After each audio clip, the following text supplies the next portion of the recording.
دور پہاڑوں کے درمیان ایک ایسی سلطنت آباد تھی جس کے قوانین مضبوط تھے مگر دل کمزور۔ اس سلطنت کا شہزادہ ظہیر عقل مند اور بہادر ہونے کے ساتھ ساتھ طبقوں کی دیواروں پر یقین رکھتا تھا۔ اس کے نزدیک خون کی شرافت انسان کی قیمت طے کرتی تھی۔ محل کے باہر کی دنیا اس کے لیے بس ایک منظر تھی، ایک حقیقت نہیں۔ اسی شہر کی سب سے پرانی سڑک کے کنارے ایک جوان لڑکی بیٹھی رہتی تھی۔ اس کا نام سکینہ تھا۔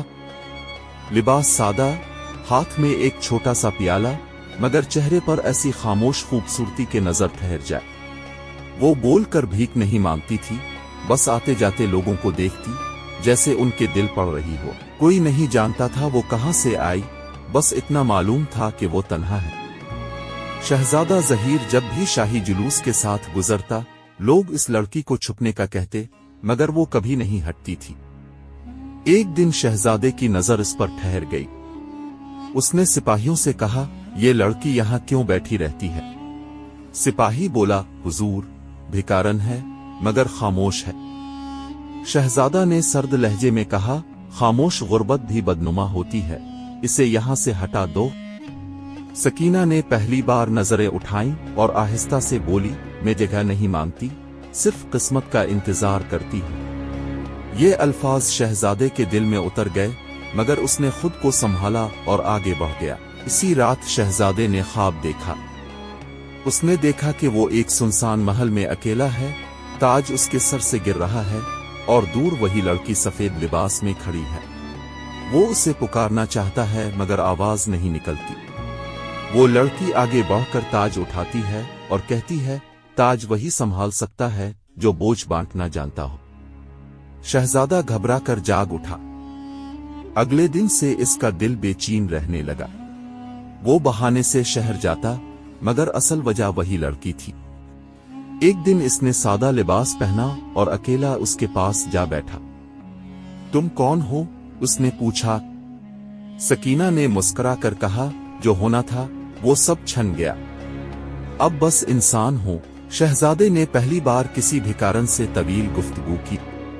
اسے معلوم ہوا کہ سکینہ ایک معزز خاندان کی بیٹی تھی، مگر باپ کے انتقال، رشتہ داروں کی بے رحمی اور حالات کی مار نے اسے سڑک تک پہنچا دیا۔ اس نے ہاتھ پھیلانا سیکھ لیا، مگر خودداری نہیں چھوڑی۔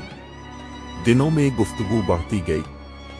شہزادہ پہلی بار ہنسا، پہلی بار کسی کے دکھ کو اپنا دکھ سمجھا۔ سکینہ نے کبھی شہزادگی کی تمنا نہ کی، وہ بس سچ بولتی رہی۔ یہی سچ شہزادے کے دل میں گھر کرتا چلا گیا۔ جب محل میں خبر پھیلی کہ شہزادہ ایک بھکارن سے ملتا ہے تو دربار میں کوہرام مچ گیا۔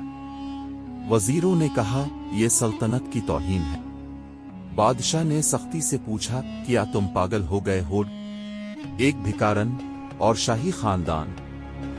شہزادہ ظہیر نے پہلی بار باپ کے سامنے سر اٹھا کر کہا، ابا جان، وہ بھکارن نہیں، وہ آئینہ ہے جس میں میں نے خود کو دیکھا ہے۔ بادشاہ نے حکم دیا کہ سکینہ کو محل لایا جائے۔ دربار میں سکینہ سادہ لباس میں کھڑی تھی، نہ خوف نہ لالچ۔ بادشاہ نے کہا، تم جانتی ہو تم کس کے سامنے کھڑی ہو؟ سکینہ نے جواب دیا، میں انسان کے سامنے کھڑی ہوں، بادشاہ کے سامنے نہیں۔ دربار خاموش ہو گیا۔ بادشاہ نے امتحان لینے کا فیصلہ کیا۔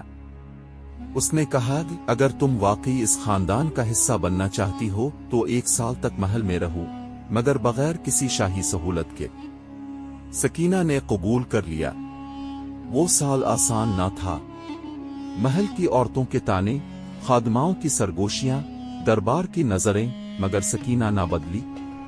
وہ خادماؤں کے ساتھ کام کرتی، غریبوں کے لیے کھانا بھیجتی اور رات کو سجدے میں روتی۔ ایک دن قحط پڑا۔ سکینہ نے اپنی سادگی اور عقل سے اناج کی منصفانہ تقسیم کروائی۔ شہر میں بغاوت نہ ہوئی۔